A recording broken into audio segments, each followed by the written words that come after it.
Okay, so today we're convening to discuss an issue that is not common to our deliberations generally, but that is important enough for us to really look into how religion interfaces with equity for women.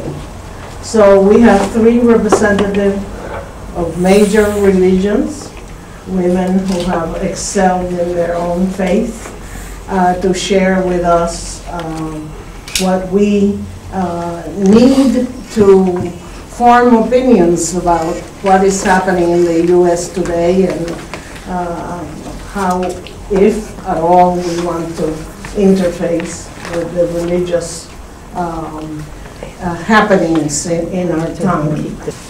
Some of the things they say is that 1/5 of the U.S. public and 1/3 of the adults under 30 are religiously unaffiliated.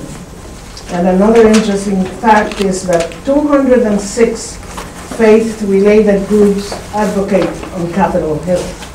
So religion is busy in our public life, and how it affects us should be of interest to us.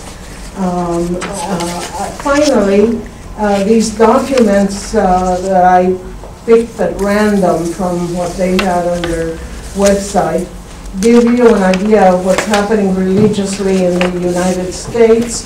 They tell you which faiths support abortion and which don't, and some data like that is useful for comparison's sake.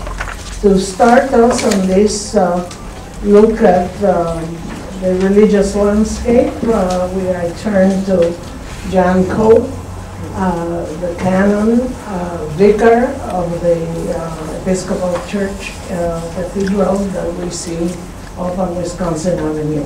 Jan.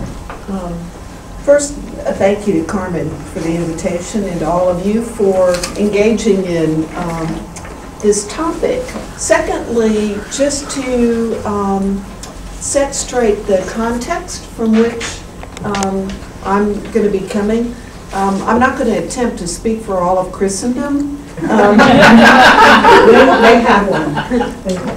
And so just know that I'll be speaking primarily as an Episcopal priest from my denomination, and also a little bit of a lens of the Episcopal Church being a part of the wider Anglican communion.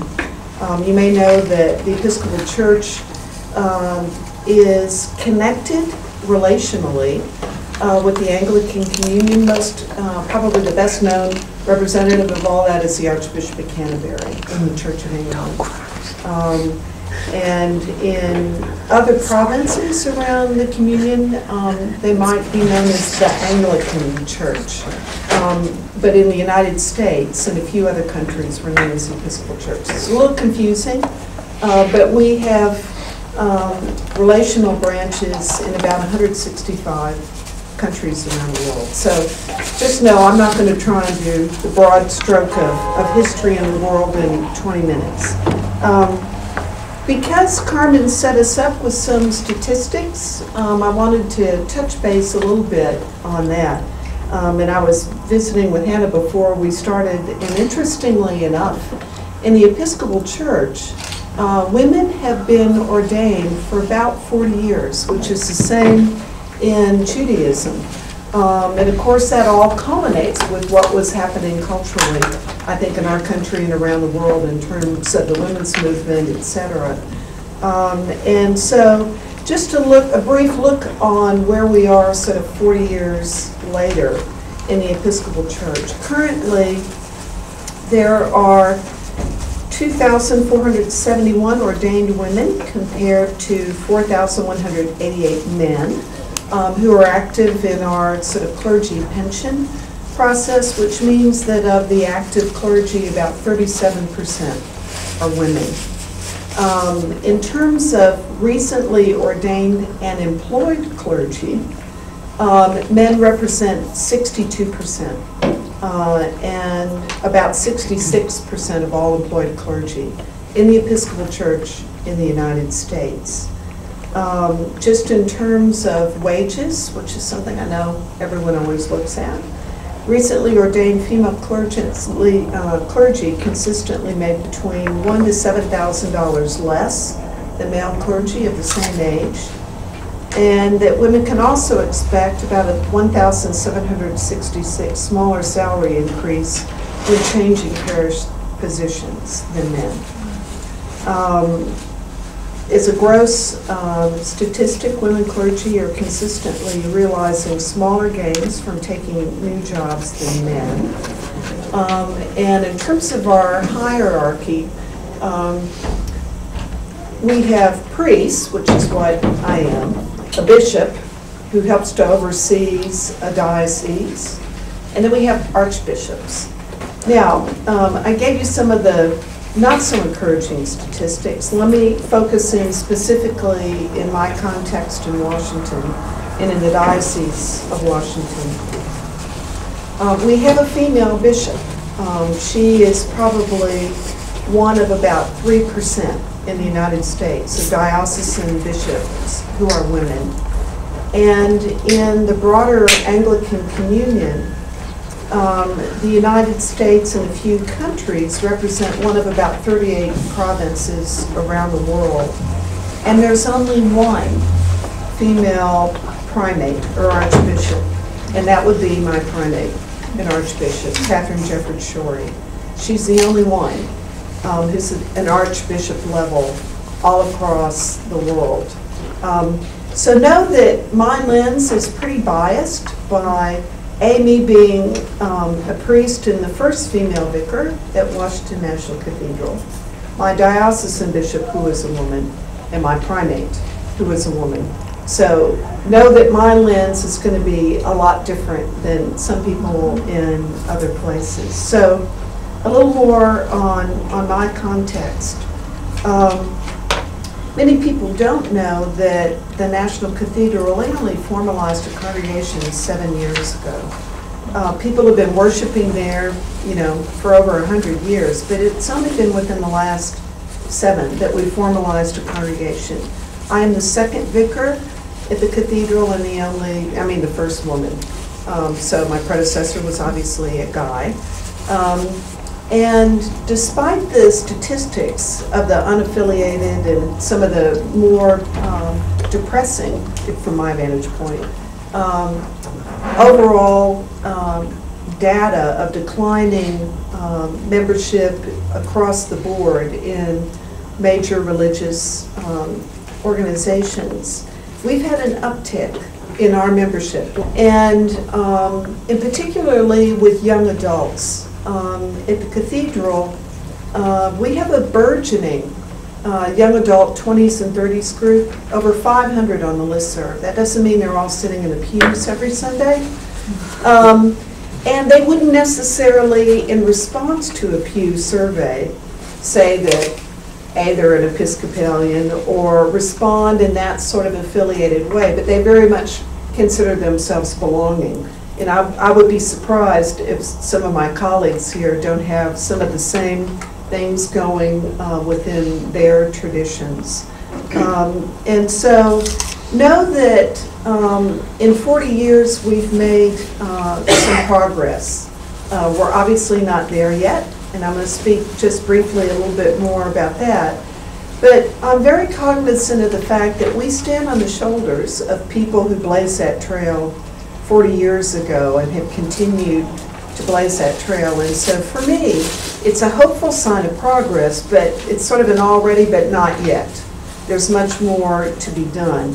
And part of what we have tried to do is really lift up leadership from our younger ranks, putting them in very visible places of leadership within the cathedral community, etc. A recent example of that is that we had our 20s and 30s group oversee our Thanksgiving basket drive.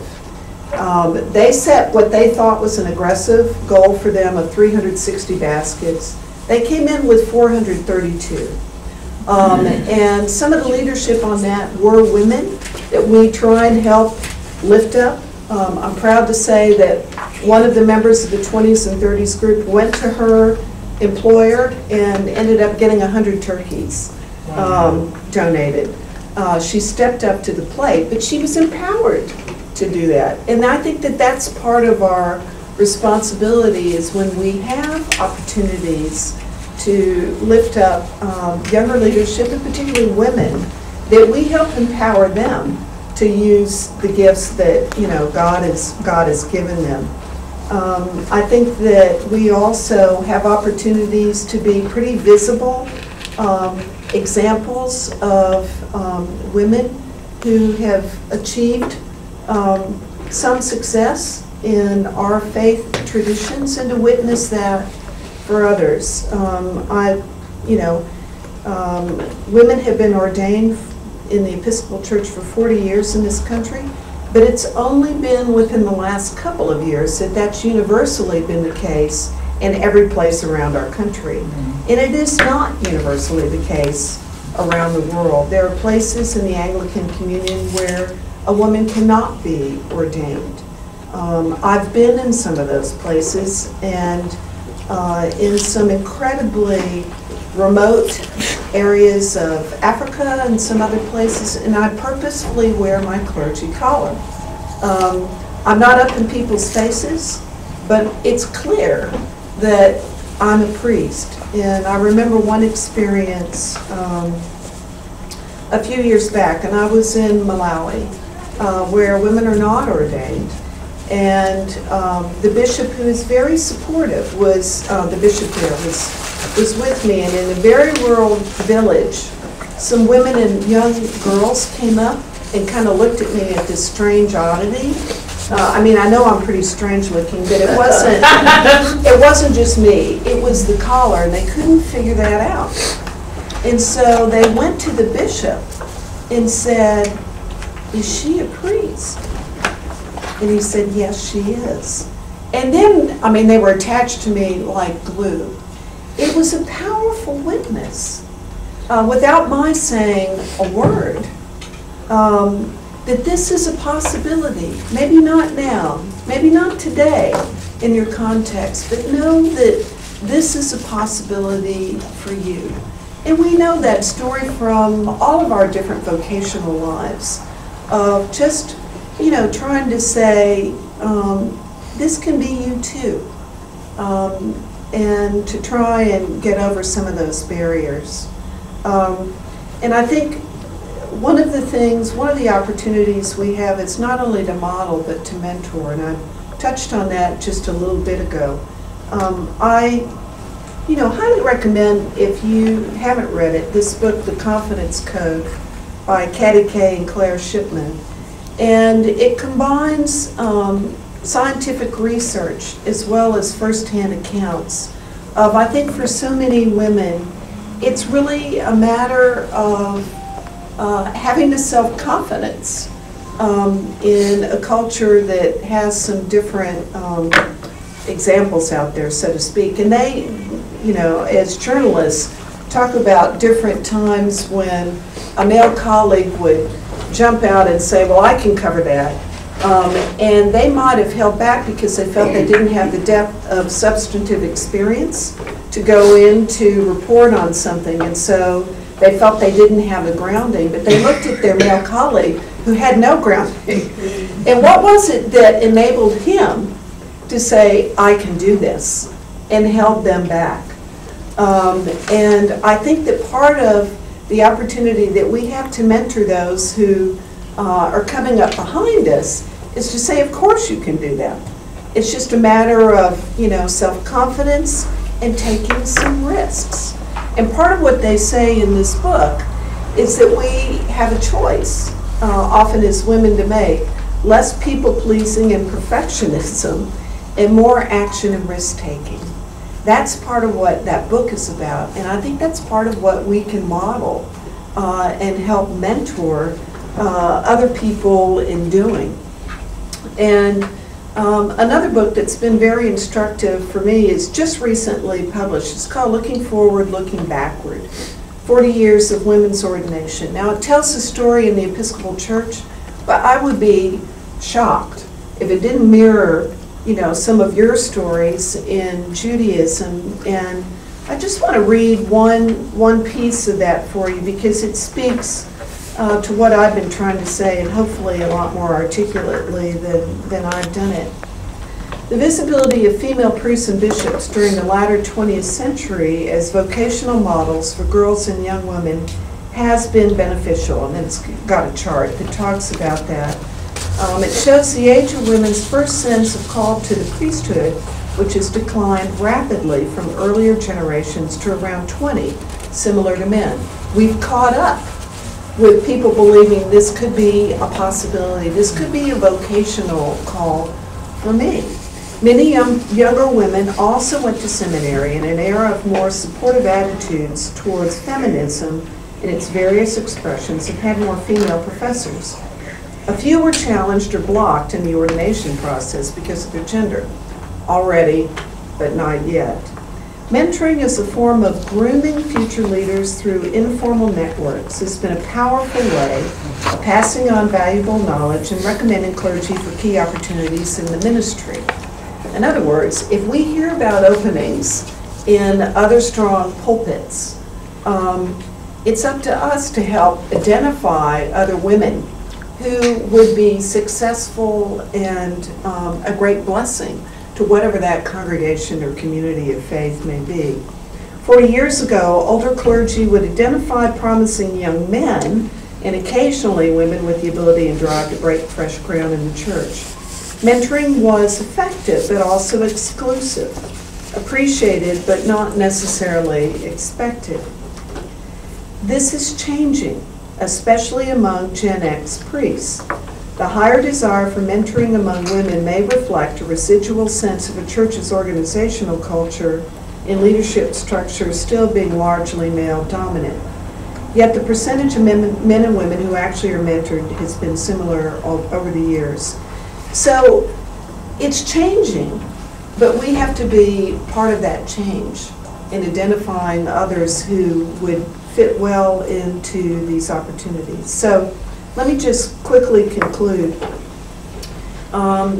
with my basic point. We've made progress, but there's much more required of each one of us. And a closing piece from the introduction of this book. I've long believed that one reason we study the past is to get a running start on the future. I'm persuaded that we can convert understanding of past events into insights that will illumine our future. Please join me as we learn from and with the assembled host of talented authors, scholars, pastors, storytellers, and leaders who've contributed to this volume.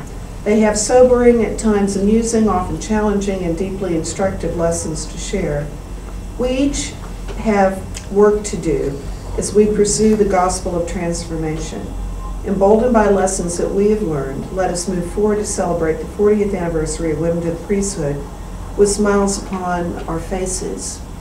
In answer to your question, are religions helping increase gender equity? Some, not enough. But I think that we're in a much better position to try and help make that a reality. Thank you. Thank you. Well, now, I hope that we can help make that a reality too. Now we will hear from Rabbi Hannah Goldstein, who I thought was 19 years old when she walked in. And she has been the assistant rabbi at Temple Sinai in DC. Hannah? Yes, thank you. I'm not 19. So just, Carmen, thank you for having me. I'm really honored to be here and humbled to be on this panel. And I am very aware of my age. As I was thinking and preparing for today, I was thinking about how the rabbinate that I am a part of and that I entered into is very much the product of a lot of other women's hard work. And the ease with which I can call myself a rabbi and sort of move easily in that world, mostly, is really because of the work of a lot of other women who fought for what I get to sort of do much more easily. And as I was thinking about the question, I was thinking about how, I looked, are religions helping increase gender equity? And I initially thought, no, and that's probably not why you invited me to come here to just give a one-word answer. But part of one of the things that I discovered in sort of thinking and reading about this was the fact that so much of the changes that happened in the religious community were the outcome of changes that were happening all across the board, and it was a huge cultural shift, and the work that was happening in all different parts of society was what enabled, the gates to finally open, so that we, and it all did sort of happen at the same time because of the powerful social forces that were at play in that time. So I'm grateful. I'm grateful for all of the work that was done. I feel like a lot of what I am going to say is like, yes, me too. That's good. Yeah, right. It's good. It's mostly good. Sometimes not as good. So I also want to do a similar disclaimer, which is that I am a Reform rabbi. Judaism is broken into different denominations. So there's Reform, Conservative, Orthodox, and there's a lot of gray area in between. There's an expression, if you have two Jews, you have three opinions. And so there's a great deal of diversity in the way that we practice our faith. And so while I want to be able to represent sort of a Jewish perspective, I also very much come from a Reform Jewish context in which women are empowered in all aspects of our worship and in our practice, which is not the case throughout the Jewish world, and it's quite different in other parts of the Jewish world. So I'm going to do the best I can to talk a little bit about some of the other ways of practicing Judaism and how gender has played into that, but I do come from a very particular context. I think, though, that in all of the Jewish world, there has been a great deal of change and a shift towards greater equity within the faith community, and I think that trickles out in a lot of different ways. So I'm going to talk about four short things. So the first thing is just a case study of Washington, D.C., which I think is actually a perfect city to sort of show where we were and where we are now. So I spoke to Mindy Portnoy, who's Rabbi Emeritus at Temple Sinai. She was there she just retired a couple of years ago, and she was in one of the first classes that ordained women at Hebrew Union College, which is the Reformed seminary. And when she was ordained in 1980, there was only one other female rabbi in the Washington area, and it was a woman who was working at Hillel, and Mindy came and first worked at American University in Hillel, so she wasn't in a congregational context.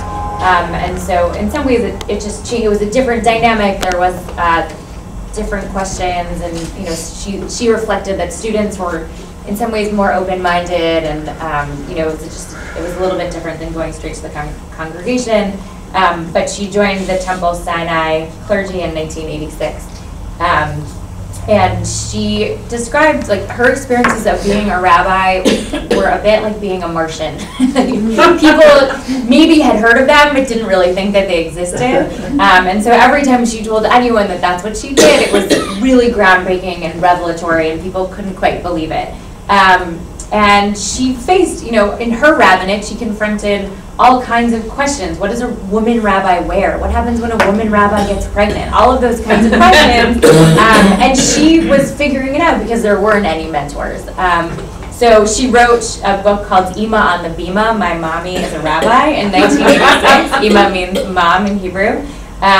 Which was really the first of its kind. It was the first time that there was any kind of a children's book to talk about the experience of having a mom who is a rabbi. And I will say my dad's a rabbi, so I just a disclaimer. But so she reflected that it really was, she was, not constantly aware of being a pioneer, but it was very much a part of her experience. That most of the places that she went, she was the first female rabbi anyone had met in their life. And she also reflected that in DC, her network was more likely to be female clergy from other faith traditions, that she came together with other women who were confronting the same kinds of challenges of being female clergy, less likely than she was to be in community with other rabbis who were men. So that was also interesting to me. And the last Mindy Portnoy thing that really struck me in the difference from my experience is she feels, this burden of being seen as representative of the whole, that one woman represented, all women rabbis, and so every sermon and every service and every experience that she created, or just going grocery shopping, she felt like she was burdened by representing, burdened and at times privileged by representing all women who were rabbis, because it was such a new idea, and she was an exemplar in that way. When she told me about it, it was mind-blowing, because I realized that I don't feel that way. I feel like I represent rabbis, I feel like I represent young rabbis, I represent Reform rabbis, but I don't feel like I represent women rabbis. And so to me, that was such a striking shift in the way that we experience being female rabbis now, as opposed to when Mindy was sort of helping to blaze that trail. Now in DC, there are women rabbis, and all of the major congregations have women assistant rabbis, associate rabbis, in the Reform and the conservative congregations. And remarkably, and I think this is really exciting, that we have at Ohev Shalom, which is an Orthodox synagogue. It's a liberal Orthodox synagogue, but they now have a Maharat on staff, which is sort of an Orthodox version of a rabbi, and I'm going to talk about that in a moment. But there's very few of them. She was in the first class, and she represents a huge, huge shift in the Jewish community. To have a female clergy member is something that is, and it's quite controversial, and there's a great deal of opposition, but the fact that she's here, I think, sort of shows that, Washington now is representative of the great deal of diversity of what women rabbis can be. So there's sort of two sides of the coin. One is the perspective from liberal Judaism, where it was easier to say, we're going to break from tradition. And then, Orthodoxy, which had a very particular attitude towards Jewish law, which said any decision that we make or any changes that we make have to be in accordance with the received tradition of the Torah and the Talmud. We need to find a textual way of creating an argument for women in leadership. Reform Jews were able to say, times have changed, we are changing with the times, we don't need to act in accordance with all of the received tradition. And even still, it took us a really long time for women to be rabbis. It was a conversation that happened for 100 years before a woman was ordained. The conversation started in Germany in the 1820s. but it was not until 1974 that the first woman was ordained at Hebrew Union College. She is not the first woman who was ordained. This is actually very important.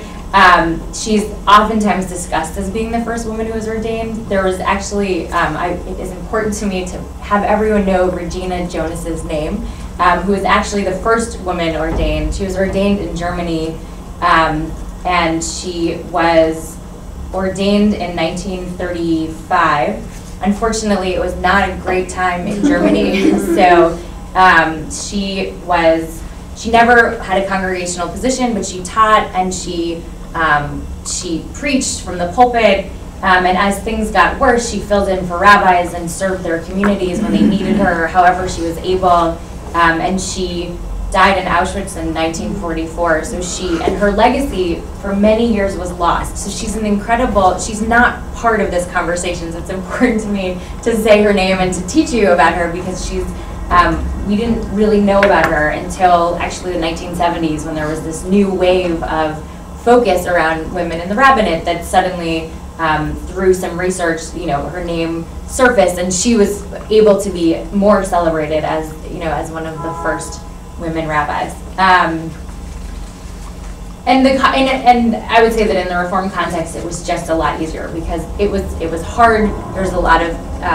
There was opposition, but it was still, by the time the change happened, there was a lot of energy behind the change. All of the leadership of Hebrew Union College was in line and on board and supportive. So it was easier to ordain that first woman in 1974. There were attempts before that where women had been students and they were enrolled and they were denied ordination. Sometimes they finished the full course of study, and then in the last, when they got to the point of ordination, it became, well, we'll call you a master of education and love, but we're not going to call you a rabbi.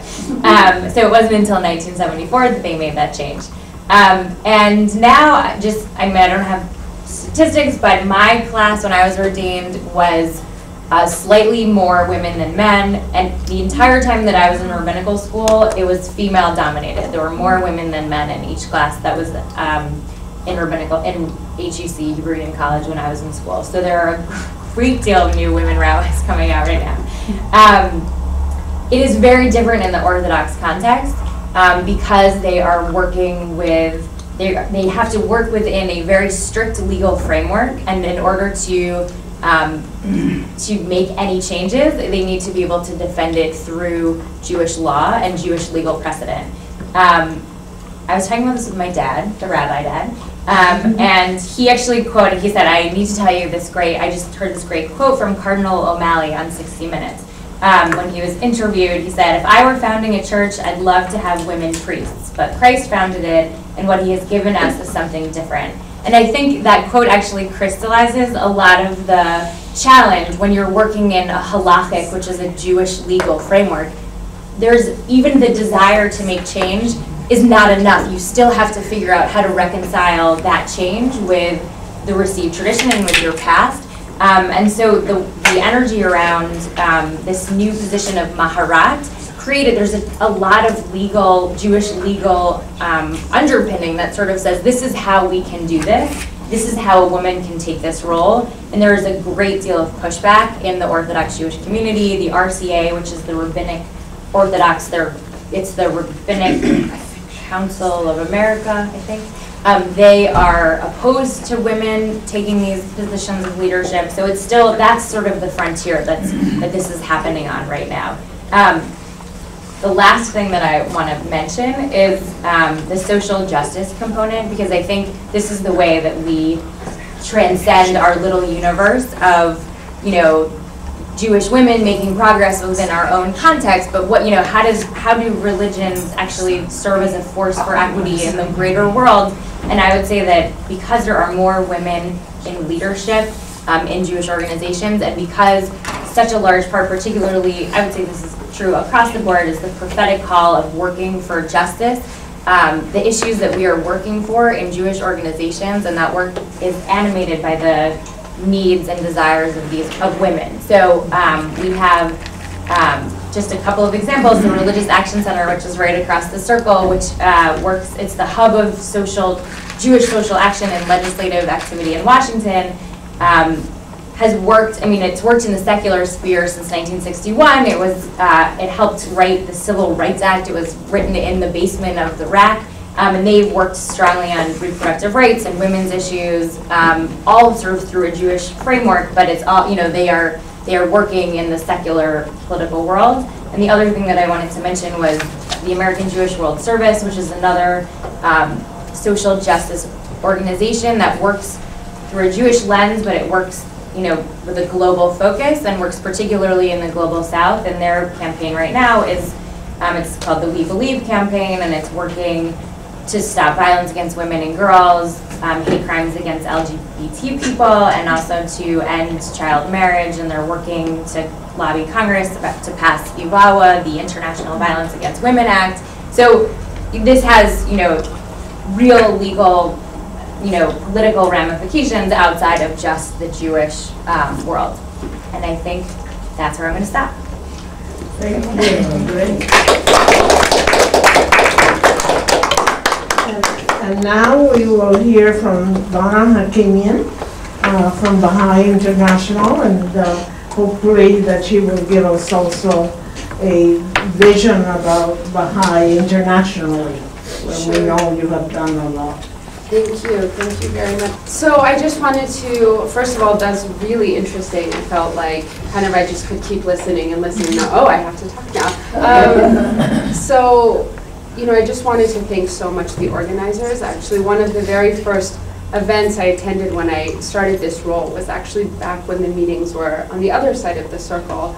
And really, I feel like I'm able to stand here and do what I'm doing because of a lot of the struggles and many years of struggles that all of you did in the women's rights movement. So I'm just very grateful to be here. So I'll share the first part of my remarks will be a little bit more formal, and then I'll go into a little bit more about what our office does, and then if there are any questions, I'll be happy to answer them as well.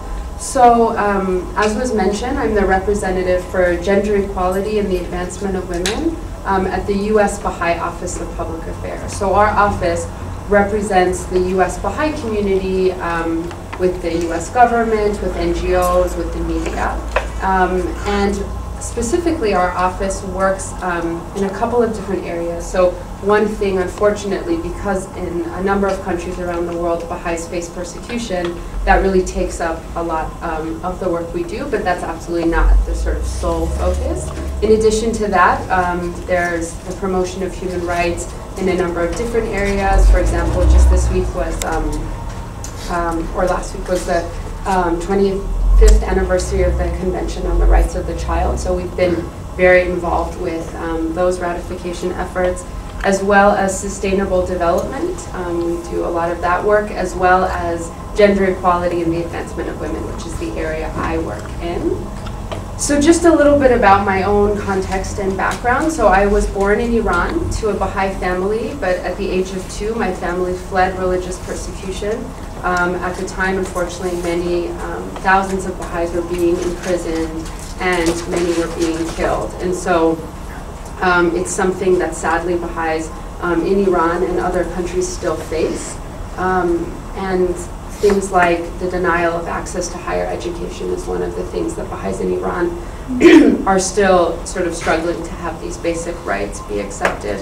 So I have a background in history and in women's studies. My graduate research was about Iranian Baha'i women who were prisoners of conscience. So they were arrested and imprisoned simply for their membership in the Baha'i faith. And I actually looked at the question of what role did their religious convictions play in their, basically not recanting their faith. Because they were told, if you simply say you are not a Baha'i, you'll be free to go. But these women endured torture. For one of the women I interviewed, her husband was killed. So the question was, well, what was this thing that you weren't, willing to give up, really at the cost of, in some cases, your own life? So that was my graduate research. And then now I work on a number of really interesting issues. I work with Sue, we partner on some issues. Specifically, we work both at the policy and advocacy sort of space. So for example, you mentioned IVAWA, so we've actually worked with some people from RAC at the Interfaith Coalition Against Domestic and Sexual Violence, as well as things such as gender equity in education, the promotion of women and girls in STEM, stopping sexual assault on college campuses. There's been a lot of buzz around that with the White House It's On Us campaign. So those are just a few of the things that we're involved with. And then actually just last week I came back from New Delhi, where I was at the second Men Engage Global Symposium, Men and Boys for Gender Justice, which was really interesting because, as I'm sure many of you know, there was that really horrific rape case there in 2012. And then they sort of selected Delhi because they've had this amazing movement of men and women working together to really call for gender justice. And so I just have come back from that. And then another conference in the lead up to the CSW in March, which was at the UN in Geneva. So I'm still a little jet lagged. But I thought I would start my remarks by just sharing a little bit about what the Baha'i Faith is. So it's sort of relatively a newer faith tradition, and some of you may know a little bit about it, some of you, it's totally fine if you've never even heard of it. So it's the youngest of the world's independent religions, and it's based on written volumes by its twin founders, the Bab and Baha'u'llah. It originated in Iran in the mid-19th century. And the sort of central purpose of the Baha'i Faith is the unification of humanity. So Baha'i precepts outline the gradual evolution and development of human society towards collective just, peace, and unity. And a critical sort of element and message of the Baha'i Faith is the equality of women and men. So Baha'u'llah, the Prophet founder, has written, "All should know and in this regard attain the splendors of the sun of certitude and be illumined thereby. Women and men have been and will always be equal in the sight of God." So the son of the Prophet founder, Baha'u'llah, his name was Abdul Baha, and he has also written extensively on the link between gender equality and peace. So in the Baha'i Faith, we believe that peace is actually not possible until the equality of women and men is really kind of a universally accepted and lived reality. So he has written, "So it will come to pass that when women participate fully and equally in the affairs of the world, when they enter confidently and capably the great arena of laws and politics, war will cease, for women will be the obstacle and hindrance to it." And in terms of the way leadership is in the Baha'i Faith, we actually do not have clergy, but we have locally, nationally, and internationally elected governing bodies. So in Washington, for example, DC, there's 9 elected individuals who we don't do electioneering in the sort of sense that in DC you'll sometimes see where people will put their names to be elected, but it's done through private ballot. I happen to serve not by any kind of appointment, but I was elected to serve in my local community in Falls Church, Virginia. But every year there is an election, so I could not serve next year, for example. And one thing that's really interesting to me is sort of how this principle, as you were mentioning, about social justice is really critical. So we have these beliefs, but a question that I always wonder is, well, how can we, put them into action? So it's not something I necessarily have the answer for, but I always try and use my beliefs, not something that I just, have in my home and then when I leave the house it turns off, but how can those actually prompt me to do good in the world? And specifically in the issue that I feel very strongly about, carry out, and bring forth a world where women and men live as equals.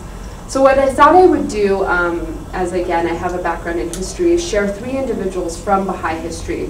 They're not saints per se, but they're individuals that I think use this message of gender equality in really interesting ways.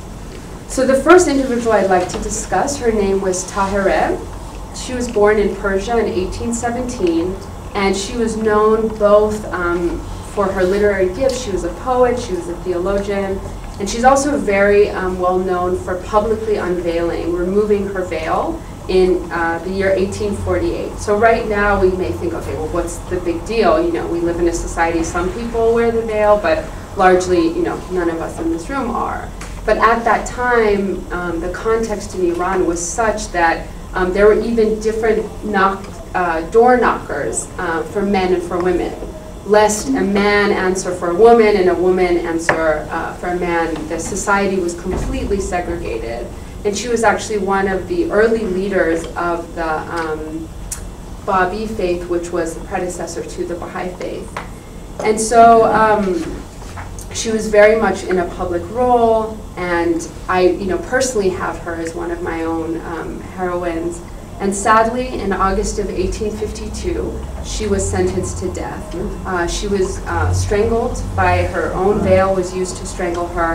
And what her last known remarks were having said, "You can kill me as soon as you like, but you cannot stop the emancipation of women," which is something to me that is very powerful, because I don't know if you saw, but even just a few weeks ago in Iran, a woman was executed. So really it's a very real struggle, and it's something that I think to this day people around the world are still trying to, have their basic rights of, how they dress and what they say.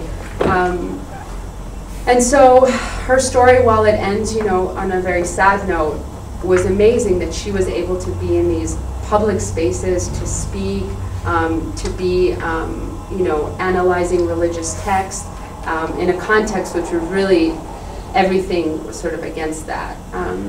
So to fast forward, I would like to then share the story of a woman named Dr. Susan Moody.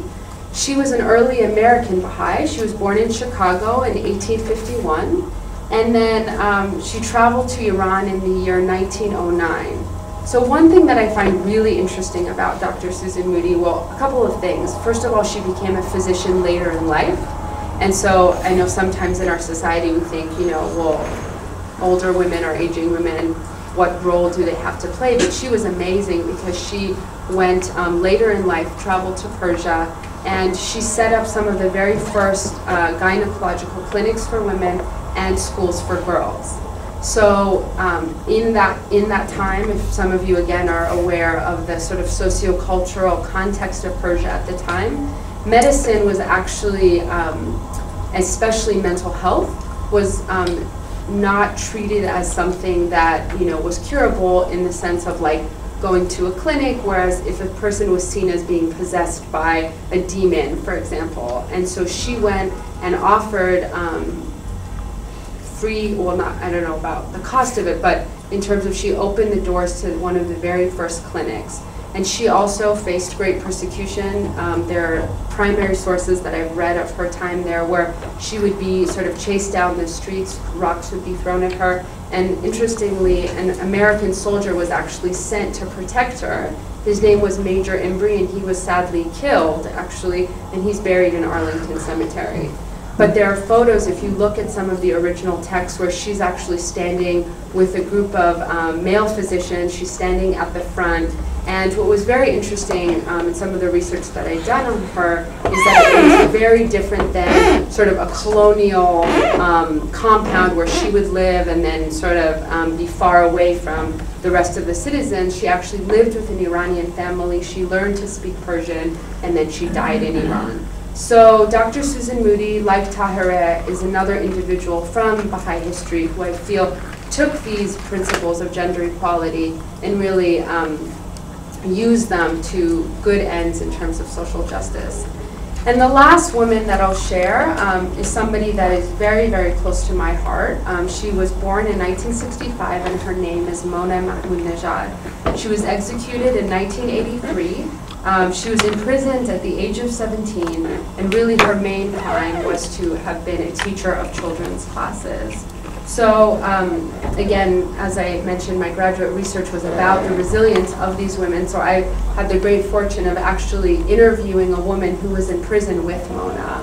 And what was amazing to me here is a 17-year-old woman, eventually she knew that, her life could possibly come to an end. But here is an excerpt from some of her memoirs. She wrote, "The prosecutor looked at me, astounded, and said, Young girl, what do you know about religion? Is there a better proof of my faith than the fact that I was taken out of school to be brought here and undergo long hours of trials? Can't you see that it is my belief that has given me the confidence to stand in your presence and answer your questions? So of these 3 women, 2 of them lost their lives in the pursuit of gender equality. But their story I share with you not to make you sad, but to really remind us that actually in many parts of the world pursuing gender equality can be very dangerous, but I share it to inspire us, to show that religion can actually be something that promotes gender equity. So just the final part of my talk, wanted to share a little bit about how we work at our office. So as I mentioned, we both work in a policy and advocacy space, but we also work at the grassroots. So just this past Saturday at the Northern Virginia Baha'i Center, we had a sort of domestic violence training, and that's a really, a critical thing. I'm not sure of the work that my other 2 colleagues do, but like any community, we're still a community living in this world. And we're still trying to understand what gender equity looks like. And so work at the grassroots is really critical, but again, we also work, for example, supporting the Violence Against Women Act, working with national coalitions to support gender equity in education, and just really happy to be here. So thank you very much. Thank you.